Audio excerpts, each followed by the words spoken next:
Existe pelo menos uns 4 tipos de pessoa, 4 tipos de necessidade básica, né?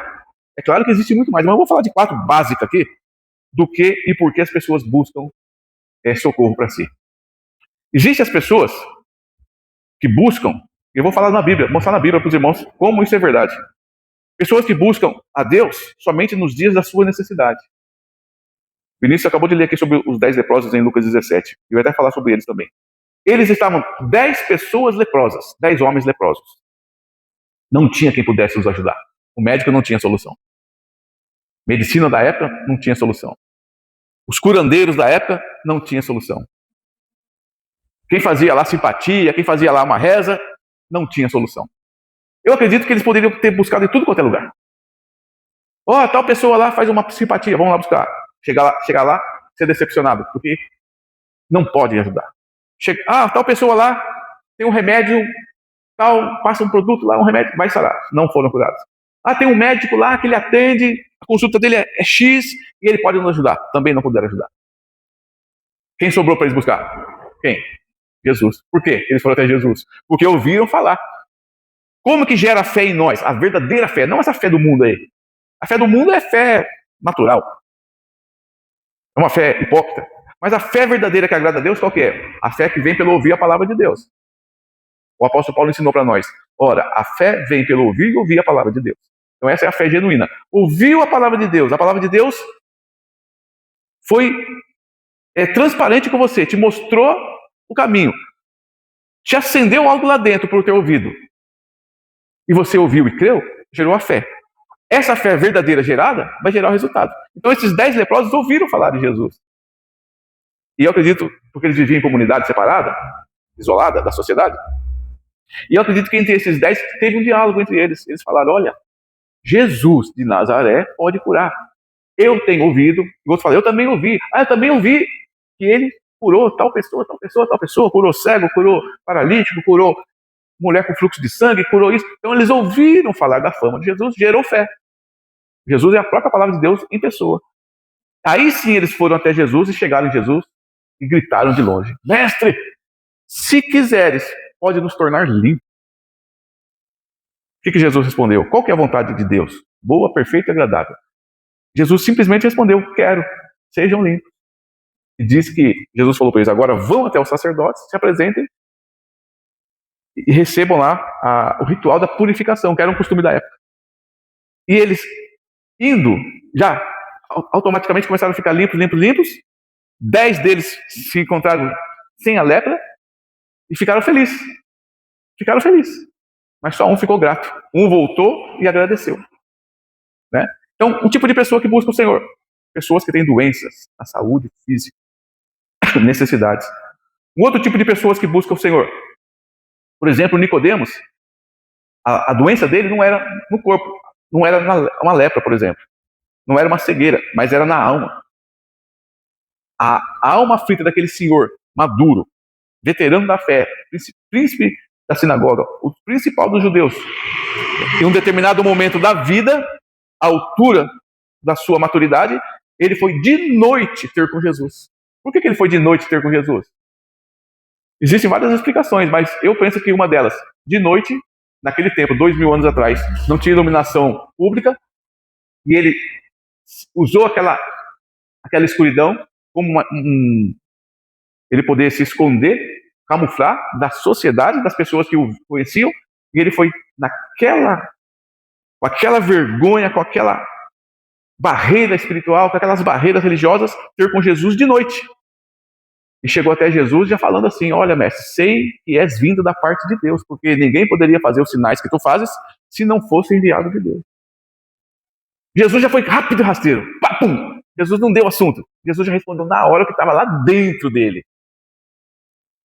Jesus falou para Nicodemos, eu acho esse diálogo aqui incrível, irmãos. Jesus não deu pano, conversa. Jesus já foi direto no coração. Jesus falou, Nicodemos, se você não nascer de novo, você nunca vai poder entrar no reino de Deus. Era o que Nicodemos queria. Vocês vão estar entendendo? Nicodemos queria saber como fazer para entrar no reino de Deus. Mas nem precisou falar.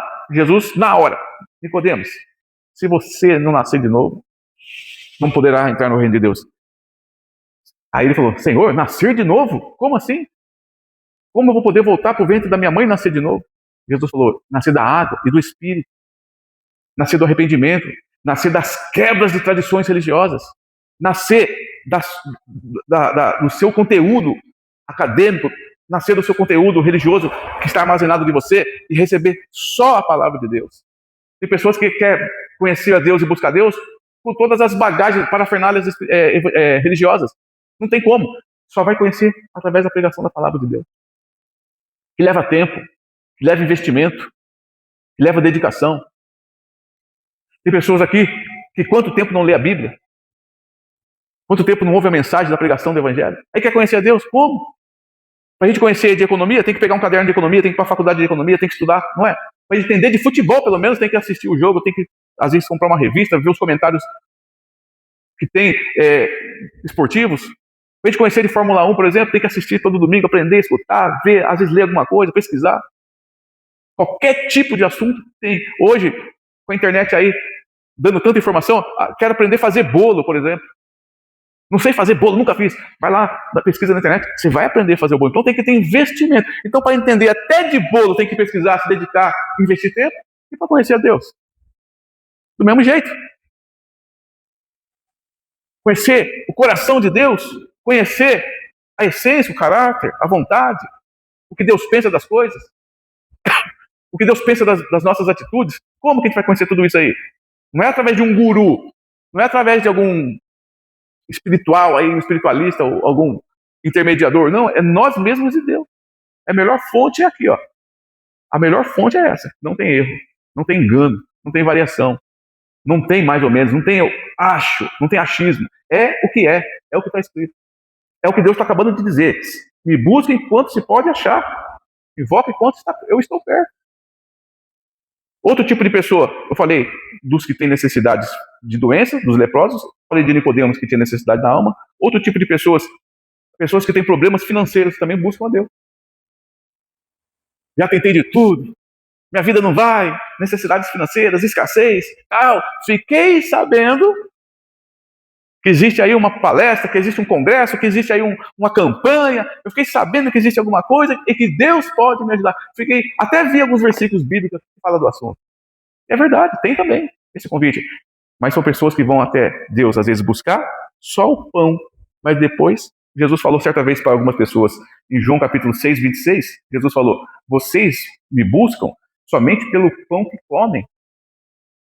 Vocês são interesseiros. É igual os 9 leprosos que foram embora. Interesseiro. É igual muitos que chegaram até Jesus só por um interesse, só por um alívio, só por um momento.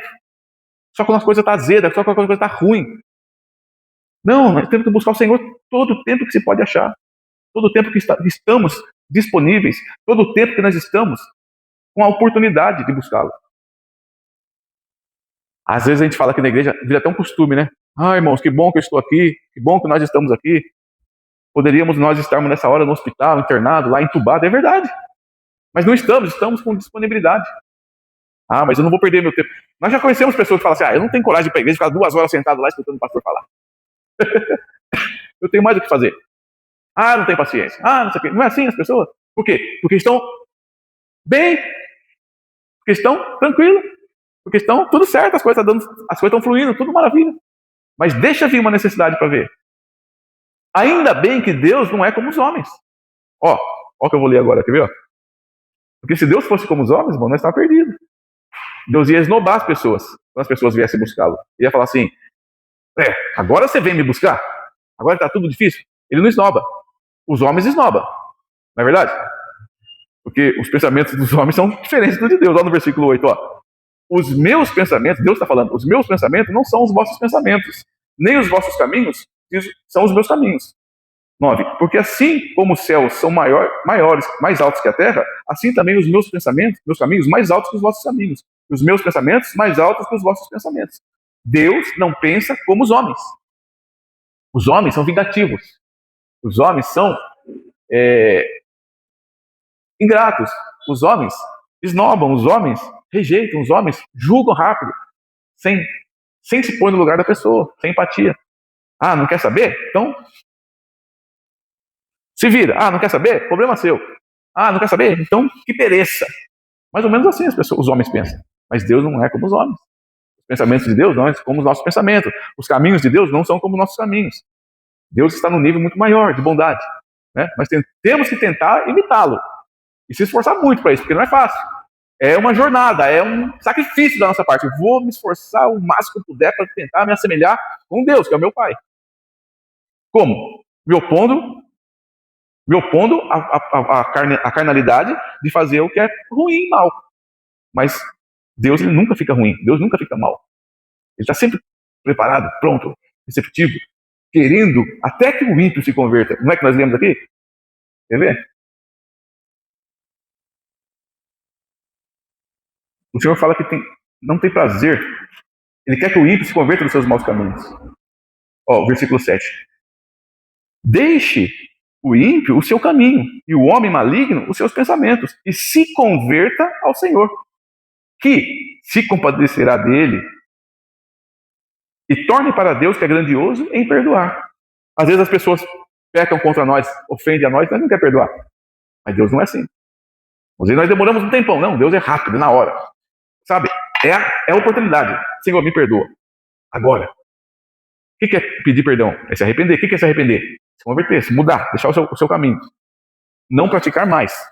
Aí é o verdadeiro arrependimento. Deus não trabalha com remorso, Deus trabalha com arrependimento. Remorso é aquele sentimento de culpa que a pessoa tem, mas vai continuar fazendo todo dia a mesma coisa. É só remorso. Mas arrependimento é a pessoa falar assim, fiz errado, me perdoa, não vou fazer mais. O perdão verdadeiro também só vem com arrependimento verdadeiro. Às vezes a pessoa acha que foi perdoada. Não foi por quê? Porque não se arrependeu. Só é perdoado alguém que se arrepende de verdade. Com Deus também funciona assim. Só é perdoado quando alguém se arrepende de verdade. Aí como que Deus vê que esse alguém se arrependeu de verdade? Que deixou o seu caminho mal e não praticou mais. A Bíblia fala que, né, o que furtava, não furte mais. Né? O que murmurava, não murmure mais. Mas antes faça o que é honesto, faça o que é certo. Aí Deus fala, realmente, ele se arrependeu. Não só sentiu remorso, não só sentiu culpa, não só sentiu complexo, mas se arrependeu.